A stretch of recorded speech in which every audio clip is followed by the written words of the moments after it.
No gramado em que a luta o aguarda. Muito bem, dois toques desta sexta-feira. Sextei eu, sextou o Danilo, sextamos todos. Bom, pós-jogo com vitória.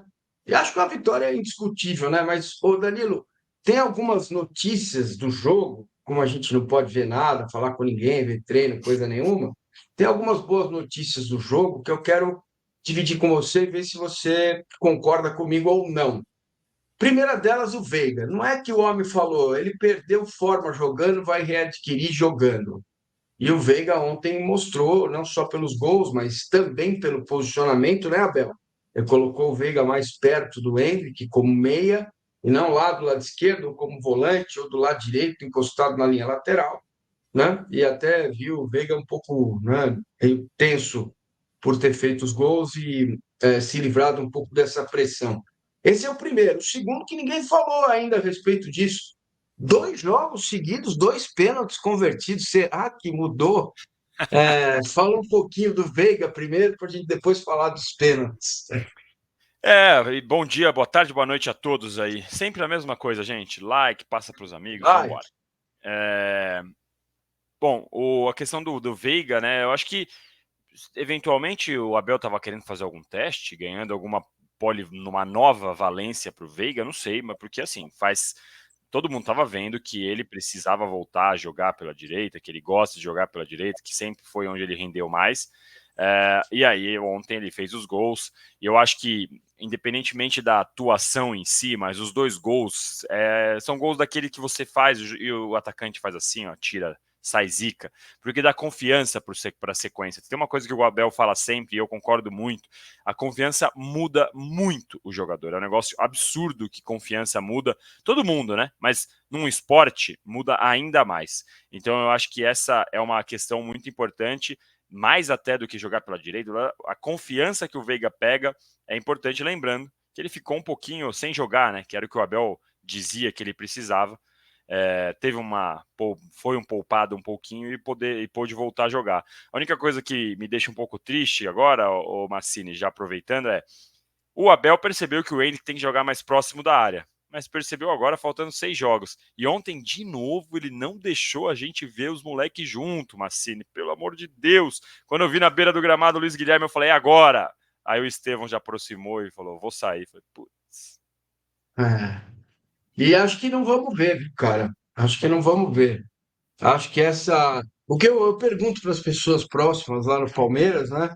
Mas eles falam em método e convicção. A gente olha para isso como teimosia, né? E sacanagem com o torcedor e tal, mas é o que a gente ouve lá de dentro, Danilo.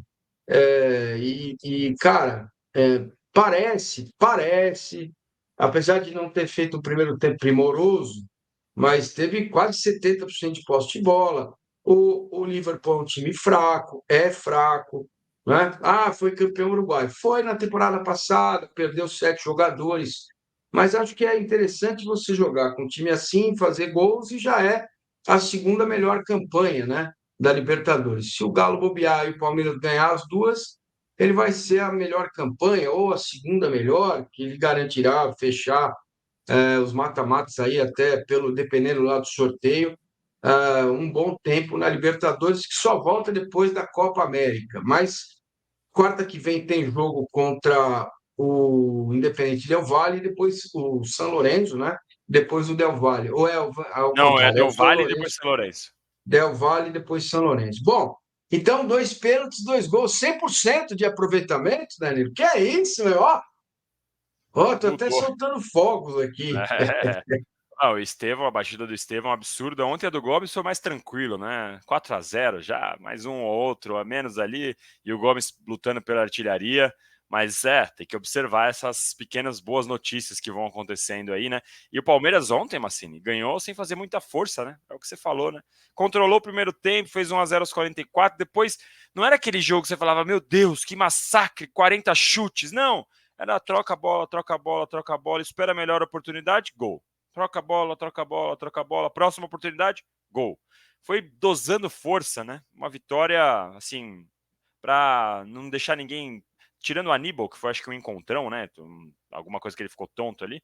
Mas ninguém. Ninguém Enfiaram os se. dedos no olho dele, Pois cara. é. no ninguém olho ficou direito. exposto e tal. Então foi uma vitória no modo automático, mas um modo automático que nem todo mundo consegue. Isso que é importante a gente falar, né? Porque a gente fala, Palmeiras ganhou no modo automático, mas as últimas Libertadores e essa Libertadores aqui mostram que às vezes a gente vê time grandão, time gigante, time com investimento, sofrendo contra Alcas, contra Palestino, contra, né? Então é bom a gente deixar bem claro. É bom a gente deixar muito claro. Beleza. Vem cá, nesse clima que a gente vai falar no final do Rio Grande do Sul, mas antes eu quero é, dizer uma coisa para você, Danilo. O futebol, cara, o Palmeiras tem mostrado, né, que será que a gente não está vendo alguma coisa, não está percebendo? Porque o Abel fala de jogo consistente, fala de jogo controlado, de jogo maduro, né? Será que a gente fica muito envolvido nisso e não consegue perceber o que ele está querendo dizer ou não? Em que sentido você diz, Massa? Porque se a gente não tá percebendo o jogo maduro, é isso? É a pergunta, É, não? porque assim, cara, quando o Palmeiras joga mal, né? A gente acha que jogou mal o primeiro tempo e tal. Agora estamos falando isso, né? O primeiro tempo foi mal e tal, não sei o quê, biriri, bororó. E o Abel É. na coletiva, ele fala, a gente teve um jogo maduro, né? Consistente. Ele falou de novo essas palavras. Será que o time Ele usa, atingiu isso? ele usa muito ó, também a comparação com o boxe, né? E eu acho que quando ele usa a comparação com o boxe, essa questão do maduro é o quê? Quando você tá ali numa luta, você primeiro se preocupa com a guarda alta, não se defende, não se expõe, controla e aproveita a brecha que o adversário te dá para atacar. Mais ou menos isso a dinâmica do boxe. Eu acho que é isso que ele define como maduro. O Palmeiras tentando sofrer o menos possível e conseguindo atacar nas brechas. Vale a gente destacar que, em relação ao ano passado, o Palmeiras sofreu mais, tem sofrido mais do que a gente acostumou a ver. O Everton, especialmente no começo dessa temporada, o Everton apareceu mais, inclusive falhou mais, né? Então a gente viu um Palmeiras um pouco mais exposto. Ontem, tirando o gol impedido, que foi impedimento, o Liverpool deu chutes de longe ali, o Everton fez defesa, mas nada daquelas defesas espetaculares. Então eu acho que quando ele fala maduro, eu acho que é muito nisso, sabe? Eu tenho essa impressão que pro Abel o primeiro, a coisa mais importante é o Palmeiras se expor o menos possível. Não sei se você concorda, mas eu acho que essa é a filosofia dele. E aí depois o Palmeiras ataca um pouco mais. Mas eu destaco, de fato ontem foram poucas oportunidades para o Liverpool, mas eu já vi um Palmeiras mais seguro do que a gente tem visto nessa temporada. Perfeito. Estevão, ontem eu recebi uma notícia aqui que o Bayern de Munique está entrando pesado, quer conversar com o Palmeiras, mas por enquanto segue o Chelsea, né, na liderança para contratar o Estevão e o Palmeiras não abre mão de entregar o Estevão em dezembro do ano que vem. Eu acho É, difícil, hein? o Palmeiras tem tem alguns pontos, né? Eles querem. Beleza, você quer me dar 30 e poucos milhões fixos? Vamos embora. Só que eu quero metas fáceis para chegar aos 45. E se eventualmente depois dos 45 quer colocar umas metas mais difíceis para chegar nos 60, beleza. Então essa é a primeira premissa. O Palmeiras quer 45 milhões porque o Palmeiras vai ficar com 70% desse total. Então a gente tem que fazer essas contas também, por isso que o Palmeiras bate o pé. E essa que você falou de liberar o Estevão é a outra exigência. O Estevão, Palmeiras quer que ele vá em dezembro de 25, mas garante, como eu já disse até para você lá no nosso programa junto no UOL, garante que pelo menos até o meio do ano fica.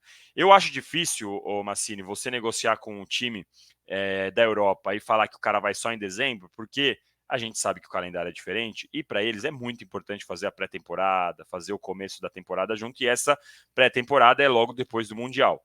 Então eu acho muito difícil, a não ser que aconteça por conta de tanta concorrência.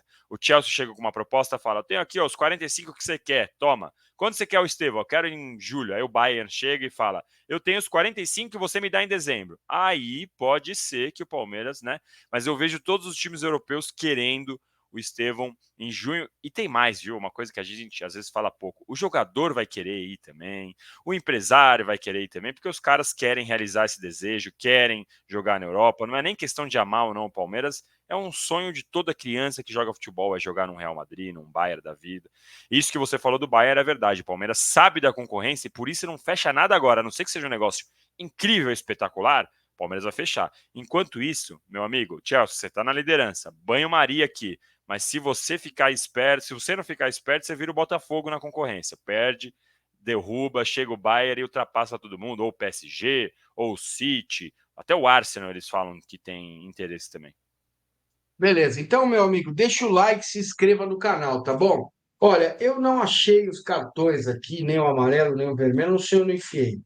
Mas, em homenagem ao que está acontecendo lá no Sul, eu vou levantar esse papelzinho branco da paz para que a gente possa desejar a todos os gaúchos lá do Rio Grande uma pronta e não vai ser rápida, mas uma recuperação, porque o trabalho vai ser longo, a médio e longo prazo. O estado foi devastado e essa discussão, futebol para, não para, eu já mudei de opinião algumas vezes. Eu acho que tem que parar um pouco, tá? Pelo menos uns 10 dias, para você dar um tempo para jogadores, funcionários dos times gaúchos se reorganizarem minimamente. Não é pensando em isonomia, nem pensando em equilíbrio do jogo, mas pensando na questão humanitária. Não vai ter isonomia nem equilíbrio do jogo. Esse campeonato para os times do Sul está marcado, não tem como, os estádios, os centros de treinamento, tudo que está ali embaixo d'água, a questão do que envolve o futebol de alto rendimento fora do campo, né? Preparação física, preparação médica. Então, deixar os times gaúchos fora 10 dias, e seria interessante o futebol, de repente, se reorganizar para arrumar receita para os clubes, para o Inter, para o Grêmio, para o Juventude, evidentemente. O Juventude foi menos afetado, porque lá não Uhum. é enchente, são barreiras, né, que impedem tal a cidade. E eu confesso que mudei de opinião algumas vezes, mas essa é a minha opinião. Eu queria te ouvir sobre o tema, pedindo para a galera deixar o like, se inscrever no canal, e quem puder apoiar, ajudar de alguma forma os gaúchos, por gentileza, façam isso. Fala, É, Danilo. eu acho que é um tema bastante complexo e eu também já mudei de ideia muitas vezes. Eu já tive, nos dias seguintes ali à tragédia, eu já tive certeza que tinha que parar. Hoje em dia eu tenho uma opinião um pouco diferente. Eu acho que na questão do simbolismo, quando a gente fala de humanidade e tal, a gente vai pensar em tragédias. Se a gente for pensar nessa questão da, pô, tem que pensar na vida e tal, e eu concordo 100%, o que mais importa é a vida. Mas a gente tem tragédias e vai ter cada vez mais, infelizmente, por conta da questão climática e por conta da negligência de políticos e etc. Também é bom a gente destacar. Mas a gente vai ter muito isso acontecendo, e já teve outras vezes, Brumadinho, Mariana, Teresópolis não, Petrópolis, e não importa muito quando você pensa do ponto de vista humanitário, se tem time ou não em Brumadinho, se tem time ou não em Mariana, se tem time ou não em Petrópolis. E eu tenho minhas dúvidas se parar o campeonato vai ajudar de fato a tragédia a ser menor. Então, o que eu penso? A gente tem que usar o poder do campeonato, o poder do futebol, para ajudar essas vítimas, para ajudar todo mundo. Então, como o Palmeiras fez de doar a bilheteria, de arrecadar fundos em outros lugares, em outros estádios, como o Corinthians está fazendo, como o São Paulo está fazendo, como todos os outros times aí estão fazendo. Então, isso é do ponto de vista humanitário, né? Do ponto de vista para pensar na vida. Porque, assim, o futebol parar vai ajudar os times gaúchos, os jogadores gaúchos, as famílias gaúchas, mas todo o resto, todos os outros gaúchos que estão espalhados pelo país vão ter vida, infelizmente, ter que continuar a vida normalmente. Eu tenho um amigo gaúcho que está louco para voltar para lá, para poder ajudar, para poder descarregar caminhão. Não sabe nem como chegaria lá, porque o aeroporto está fechado, mas está louco para isso. Então, assim, quando eu fico pensando desse ponto de vista humanitário, eu acho que o ideal seria a gente usar o futebol, a força do futebol, para ajudar e tentar recuperar o Rio Grande do Sul de uma melhor forma. Mas no meio disso tem o futebol e tem o campeonato. E aí é impossível a gente pensar numa questão de isonomia depois de tudo que aconteceu. É impossível, como você disse, não tem como. A água vai baixar e quando a água baixar, meu amigo, o estrago talvez seja ainda maior, porque a grama vai estar podre, o vestiário vai estar quebrado, a fiação não funciona mais. Não dá para saber o que vai acontecer quando a água baixar. Então é muito difícil. De novo, pode ser que amanhã eu acorde com opinião diferente. Para mim é uma questão muito complexa, muito difícil. E o mais importante para mim é que a gente tenha formas de debater e tentar sempre pensar em ajudar os caras que estão lá ferrados. E não ficar, é porque o Grêmio vai perder 3 pontos, é porque... O mais importante agora é a gente usar a força, para mim, né? Para mim, o mais importante é usar a força do futebol e o debate que isso gera para ajudar os caras. Se como vai ser o campeonato, se vai ter rebaixamento, se os gaúchos vão jogar numa bolha, a gente pode pensar depois. Deixa os gaúchos parados agora, como eles estão, 20 e poucos dias, dá uma amenizada, e aí depois ver como os gaúchos voltam ao campeonato. O importante agora, para mim, é usar a força que o futebol pode ter para ajudar na recuperação, porque eu não vejo como a bola parar ou como um show de música parar, como qualquer outra coisa parar, em ajudar essa tragédia, porque é diferente da pandemia, né, Massa? Porque a pandemia é uma questão de contaminar, você fala com outro e passa. Nesse caso, a gente tem como todo mundo se unir para ajudar. Perfeito, meu caro. Eu fico um pouco constrangido, né, de comemorar um gol e ver a alegria, né, das pessoas com o que está acontecendo lá no Sul. Mas é de tudo, Isso um pouco de tudo, né, Massa? Esse constrangimento não é é só para comemorar o gol, é para sair no restaurante para almoçar, isso, é para fazer é a isso, festa com os amigos, é para fazer um é churrasco, é isso. para eu jogar meu futevôlei. Então, quando a gente pensar por esse lado, é um constrangimento geral. Então, por isso que eu acho que Geral. aproveitar para ajudar, porque a gente é o que pode fazer no momento. Perfeito. Danilo Lavieri, 2 toques desta sexta-feira. Deixa o like, se inscreva no canal. Vamos lá, tem que aumentar o número de visualizações. Clique aí, manda para todo mundo que você conhece, amigos, inimigos, sogro, sogra, parentes mais próximos. Beleza? Valeu, Danilo Lavieri. Ótimo fim de semana para você. Nos vemos na terça-feira que vem no UOL, depois na sexta aqui de novo no 2 Toques. Fechou? Combinado? Abraço. Valeu, abraço!